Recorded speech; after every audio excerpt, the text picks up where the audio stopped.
He ordered the execution of two of his wives, broke with the Pope, and founded his own church. All because he didn't have a male heir. Henry VIII met a gruesome end befitting one of the most feared monarchs in history. His body became so grotesquely swollen and foul-smelling that it made his attendants faint. After his death, fluids from his corpse leaked out of the coffin and were licked up by a stray dog. Today we uncover the true story of King Henry VIII's death. Something even more disturbing happened. Ready to hear the real horrifying end of England's most feared king? Henry VIII was never supposed to wear the crown. Born on June 28, 1491 at Greenwich Palace, he was the second son, an afterthought in the shadow of his elder brother Arthur, who had been trained from birth to rule England. For young Henry, the future likely meant a life in the church or quiet diplomatic duties, but fate had other plans. When Arthur died suddenly at just 15, everything changed. In an instant, Henry was yanked from the sidelines and thrust into the spotlight of a fragile empire. The Tudor dynasty, still fresh from civil war, now depended on a boy who had never been groomed to lead. The throne wasn't built for him, yet it shaped everything he would become. Flawed, powerful, and unforgettable. But was this twist of fate a blessing, or the beginning of something far darker? It was a union that defied divine law. Henry VIII marrying his late brother's widow, Catherine of Aragon. After Prince Arthur's untimely death, Catherine's future in England hung by a thread. Returning her to Spain meant giving back her massive dowry, something King Henry VII had no interest in doing. Instead, a controversial solution emerged. Henry, now the next in line, would marry her. But canon law was clear. Marrying your brother's wife was a sin. To bypass this, the court sought a papal dispensation, claiming Arthur and Catherine's marriage had never been consummated. Pope Julius II granted it, and in 1509, not long after Henry VIII took the throne, Catherine became his queen. It was a marriage rooted in loopholes in politics, one that would quietly sow the seeds of a seismic rupture between crown and church. Was this bold act of defiance against religious tradition the first crack in the Tudor dynasty's foundation? He was a charismatic and athletic young man.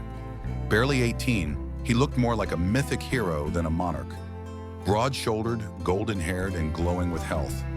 A Venetian ambassador once said he had an extraordinary figure, an angelic countenance, superior in beauty to any other Christian prince. And it wasn't just his looks. Henry was the perfect Renaissance man. He spoke Latin, wrote poetry, and played multiple instruments. At court, he danced, jousted, and hosted grand banquets with effortless charm. People adored him. Nobles admired him. Europe watched him. His rule began as a golden age, radiant, promising, almost too perfect. In his early years, Henry VIII was more than just a king. He saw himself as the sword and shield of Catholicism. In 1521, he published a sharp rebuttal to Martin Luther's teachings, a Latin work titled Defense of the Seven Sacraments. The Pope was so impressed he awarded Henry the title Defender of the Faith, a name still carried by British monarchs today. At the time, Henry portrayed himself as Rome's most loyal servant, devout, doctrinal, and immovable in his belief. But the irony is chilling. It was this very loyalty that fractured into rebellion. When the Pope denied his request to annul his marriage to Catherine of Aragon, Henry's spiritual identity unraveled. He began to question whether marrying his brother's widow had offended God, especially since every male heir they conceived had died. Only a daughter, Mary, survived. To Henry, this wasn't just bad fortune, it was a sign, a curse. And in a kingdom forged by war, with a new dynasty barely holding on, one healthy son meant everything. His faith clashed with his fear, and ultimately power won. Can a man truly serve both God and the throne without betraying one? If you're enjoying this story so far, make sure to hit subscribe. We've got plenty more history that will blow your mind. When Anne Boleyn arrived at court, she didn't just catch the king's eye, she turned the entire kingdom on its head. Henry VIII was mesmerized not by her beauty, but by her boldness. Anne refused to be another royal mistress passed quietly through the shadows. She wanted more. She demanded the crown. From their very first exchanges in the mid-1520s, this was no ordinary love story. It was a high-stakes chess match of politics, power, and ambition. Henry begged Pope Clement VII to annul his marriage to Catherine of Aragon, claiming it had been invalid from the start. But the Pope, caught in a political bind, stalled. That's when Henry snapped. If the church wouldn't release him, he would break the church. In 1534, with the Act of Supremacy, Parliament crowned Henry the head of a new Church of England. Rome was out, monasteries were looted, dissenters persecuted, and a new era of reform, some imposed by force, began. Anne wasn't simply a seductress or a pawn, she was a catalyst. In chasing her crown, she helped forge a new kind of monarchy, one where the king didn't kneel to Rome, but ruled with unchecked spiritual and political might. He married 6 times, 6 women, 6 fates, and not a single happy ending.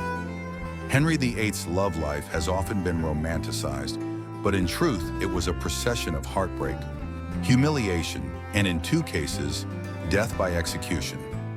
These marriages weren't grand love stories. They were tactical maneuvers in a game where only the king was allowed to win. Catherine of Aragon, his first queen, gave him loyalty, diplomacy, and a daughter, Mary. But when she failed to produce a son, she was cast aside like a spent pawn, exiled and humiliated after decades of faithful service. Then came Anne Boleyn, brilliant, enigmatic, and bold enough to demand a crown. But when her promised son never arrived and political tides turned, Henry called her a traitor and had her beheaded. Jane Seymour brought Henry his long-awaited male heir, Edward. Yet in a cruel twist, she died from childbirth complications just days later. Her death, some say, was the only one he truly mourned. Next came Anne of Cleves, a German princess whom Henry rejected on sight. The marriage was annulled in 6 months. She was lucky, mocked, but spared. Catherine Howard, however, was not so fortunate. Barely out of adolescence, she was swept into Henry's court as his rose without a thorn. But when rumors of infidelity surfaced, she too was sent to the scaffold, beheaded at just 19. Finally, Catherine Parr, a clever survivor who managed to outlive him, largely by steering clear of scandal and quietly navigating the king's dangerous moods. And here's the uncomfortable question history keeps whispering. If a man can destroy what he once loved so completely, was it ever love at all?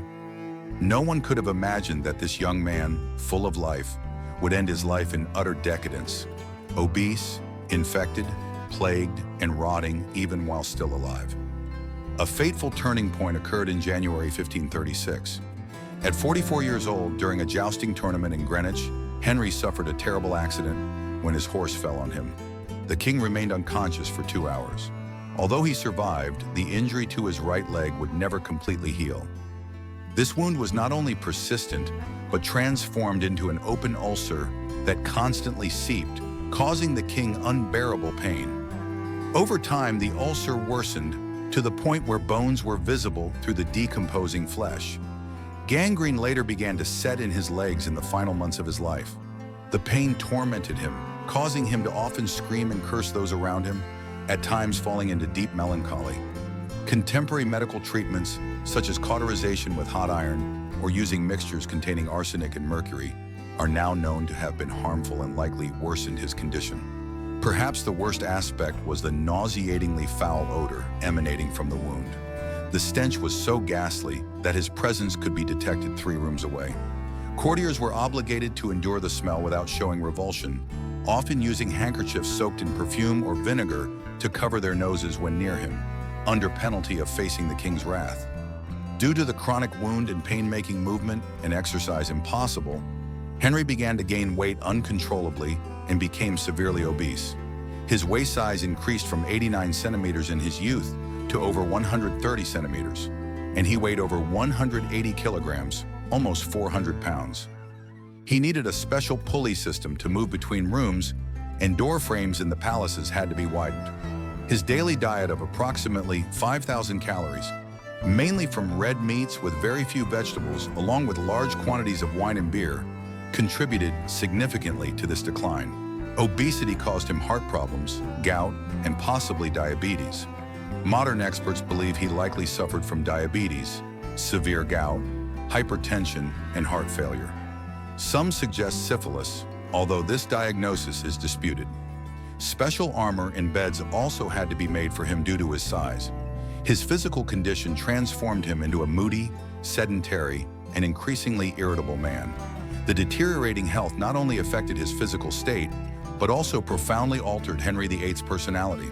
He became irritable, morose, and increasingly difficult. Coupled with physical pain, he became increasingly paranoid and suspicious, obsessed with imaginary conspiracies.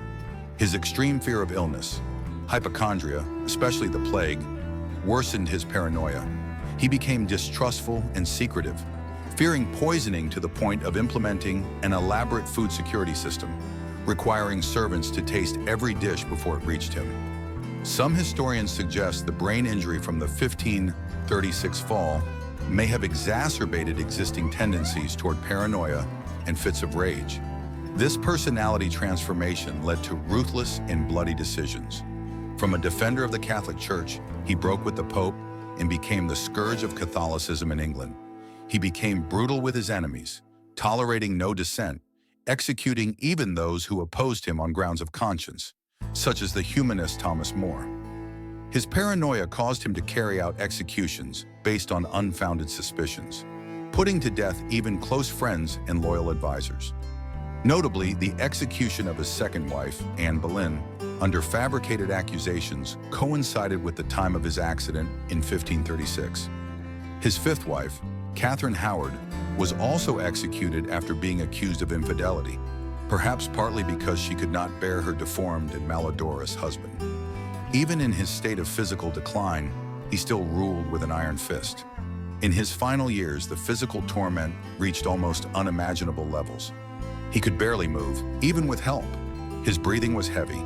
Episodes of delirium became frequent. Witnesses reported that during these moments, he often murmured the names of his deceased wives, particularly Jane Seymour. Although his condition was clearly terminal, no one at court dared to suggest that the king was dying, as English law considered predicting the monarch's death treason. It was only when he realized death was imminent on January 27, 1547, that Henry allowed Archbishop Thomas Cranmer to be called. Unable to speak, he squeezed Cranmer's hand when asked if he died in the Christian faith. This was his last conscious gesture. In the early hours of January 28, 1547, at 55 years of age, the once powerful king exhaled his last breath. But the indignity regarding his physical condition did not end with his death. Due to his enormous size, a special coffin had to be constructed. Preparing the body for the funeral was a horrifying challenge, and the body began to decompose rapidly. During the transfer to his burial place, or while the coffin rested awaiting burial, the coffin swelled and burst due to internal pressure. Putrid liquid spilled onto the chapel floor, creating a repugnant scene. According to contemporary accounts, stray dogs discovered and licked the foul liquid. Although the detail about the dogs may be a legend, the rapid decomposition and horrifying spectacle were certain. This was a profoundly humiliating end, a stark reflection of both the physical and moral decay he had suffered. As the English historian Alison Weir wrote, "It is one of the great paradoxes of history that a man who began with so much promise, beauty, and ability ended as a grotesque caricature of himself, tormented by physical pain and mental instability, feared and flattered by those around him, but rarely truly loved." Henry VIII's horrible death is a powerful reminder of the limits of human power.